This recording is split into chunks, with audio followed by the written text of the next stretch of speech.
Welcome to Loup TV. I am your host just for a brief moment here, along with Andrew Murphy. Our topic today is EVs charging, and as part of this topic, I'm going to hand the controls over to Andrew.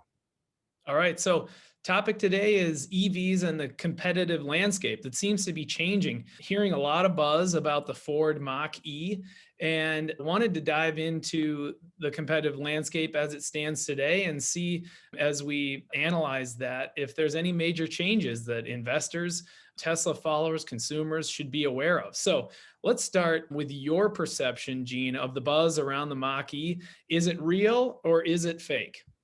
Well, first, thanks for having me, Andrew. And the Mach-E, the buzz is real. I think that this is actually does fall in the camp of a competitor to Tesla. I've long been dismissive about what traditional auto has done. I still largely am dismissive.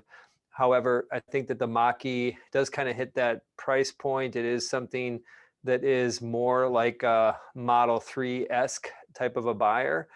And we're still waiting to see it. I think it just recently got delayed. I don't know if that is the second or third time. However, I think it has definitely done exactly what you described. It's created some buzz, and I think has kind of re-elevated the topic around EVs and is a serious consideration for many new car buyers. So let's look at brand then. And as you look at Tesla relative to Audi, Porsche, Ford, how do you see the landscape of EVs changing from a brand perspective and the perception, which is so important in the car market as an emotional purchase? So we have the US, and then there's outside of the US. So just to focus on the US, Tesla has about 80% market share today. And when we think about other brands that are out there, think about Tesla's brand, think about Porsche and Audi, they tend to skew to a higher audience. I think one thing that is unique that is happened with Tesla's brand, surprisingly, over the last few years, is that it has kind of expanded beyond its original kind of ivory tower that Porsche occupies today. And I think a lot of Audi models also occupy kind of this $70,000 and up price point. Tesla is becoming the electric brand for the masses. We're not there yet, is becoming. So this is a process. It will take years, but you can get a Model 3 all in if you nix out a few options for just under $40,000, which is, I think, an important piece here. And I think it's important to maybe make that distinction between Porsche and Audi and where Tesla was 5, 10 years ago and where Tesla is today, because undoubtedly these other, Audi, the e-tron, Porsche, I don't know which one of them is electrified. Do you know which model has been electrified? All the Audi e-trons are fully electric. Okay, that those, they clearly are going to appeal. You're going to get some adoption around those, but I still think that while they grab headlines, those other products, I don't think it really changes the substance of what needs to happen around electrification. And that means that substance is you really need to get electric cars priced to right around $30,000 for new, and you need used electric cars too. That's an important part. A lot of people buy cars, can't afford new cars. And so you need to have a vibrant market of used cars. Tesla's just given the trajectory of how many cars they've had in the market. There's about 750,000 Teslas on the road today in the US.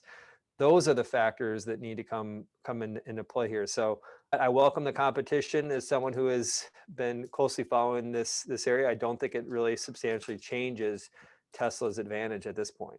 Yeah, in fact, I want to emphasize a point that you made, that it may actually help Tesla, right? That these premium, and I'm seeing premium car buyers opt for Audis and Porsches when they could afford a Tesla. But Tesla's brand is moving down market, expanding broader, to your point, and moving down market as the Audis and the Porsches kind of establish themselves as at the premium tier. Tesla feels like it's establishing itself just below that, which is a bigger market. Absolutely. That's huge for Tesla, and an important insight there. Now let's look at how those brands stack up against Tesla as relative newcomers to the space. We talked about brand. Another key important part of the experience is the software experience and over the air updates. Apparently, the Mach E, for example, is going to deliver over the air updates to the software. Big question remains how you think that that will go, right? Will they be able to pull it off? And it's not in their core competency at this point, but will they be able to build that skill set, do you think, Ford? Eventually, yes, it's going to be a point of survival that they build that. And you just to zero in on some of the language you use there, it's not part of their core skill set. That's really important because I think just the ease, the simplicity around some of these over-the-air updates is going to be an important advantage for Tesla in the years to come. Audi has had some, and Volkswagen have had some problems in Europe around the over-the-air updates. And so these things that seem really easy, and I think we take for granted when our phones update automatically, miraculously overnight, is something that is actually really hard. And there's a reason for it, is that traditional auto, as you said, it's not part of their core competency. Cars historically have been made by bringing a lot of different parties together. And that I think is one of the clear advantages that Tesla has is this vertical integration. And so, yes, they'll get it right, but I think it's going to take a long time. All right, now let's shift to battery. The number one reason why people don't buy an electric vehicle is range anxiety. Can you explain that and then talk about how these other EVs stack up against Tesla in terms of range? Range anxiety is something that we've been studying for the past 4 years. It is just this remarkable dynamic when people start thinking about their next car, all of a sudden they start having plans to do all these great road trips.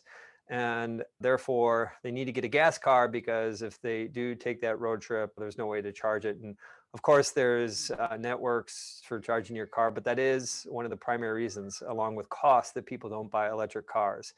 And so range has been improving. It has been still, if you look at these 300 plus mile ranges, which is obviously the vast majority of where people do their driving in a day, those prices are still relatively high with most car companies, and Tesla's kind of drifting down in that 40 to $50,000 point. But kind of a subset to that is, of course, what happens around charging too. I think that's an important piece for consumers to better understand what's going on in charging. Well, let's go right there. I was surprised to learn that Tesla has 1,000 DC charging stations in the United States, and there are 4,000 third-party charging stations in the United States. But the market share is actually the reverse of that. Tesla with about 750,000 vehicles on the road today, and other EV makers with about 250,000. So you've got a lot more charging stations per vehicle with other EVs and fewer with Tesla. But how does the charging station network affect the buying decision? And does it favor Tesla or the others?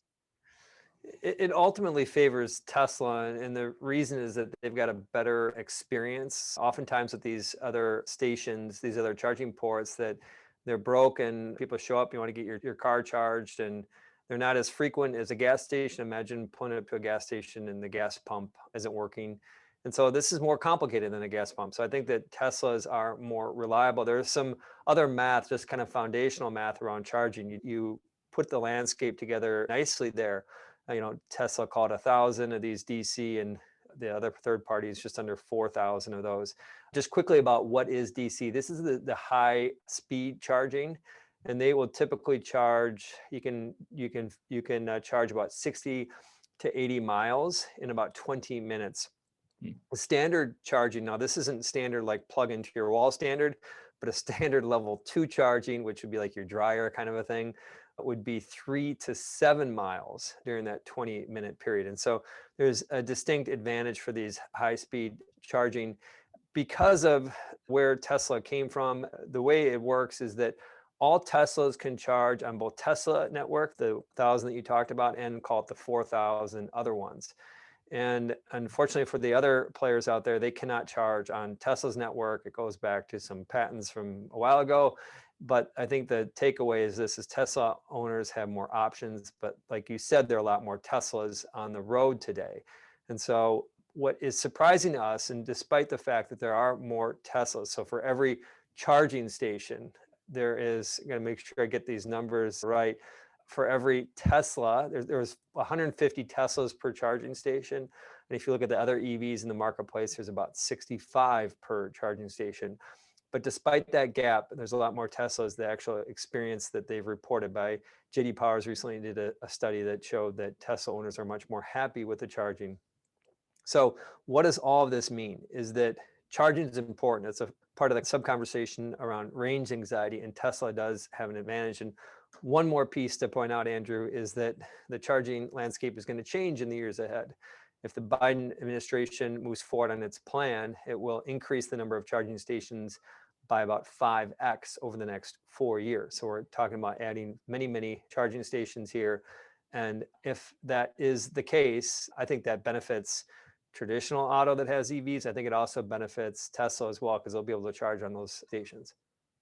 All right. So the devil's in the details on the charging. It sounds like the experience with Tesla charging stations is a good thing. The others, it can be frustrating.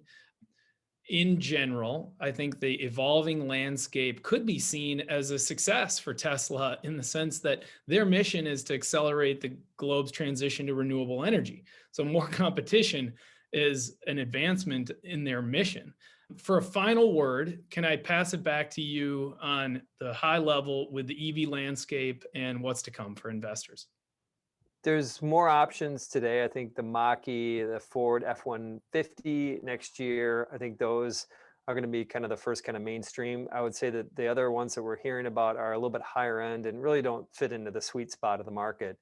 And so competitively, I still don't think competition is a concern for Tesla, especially in the US. And I think as you think about, where the valuation of Tesla goes, it's going to be all over the board in the near term and near term over the next year. I think longer term, if we're right on this competition piece, the company's valuation our opinion is that it would expand. So final word is, yeah, we're going to hear more, but it doesn't really change the substance of competitively what's going on. All right. I'll play us out. For Nice. Gene Munster, I'm Andrew Murphy. Thanks for joining. Until next time.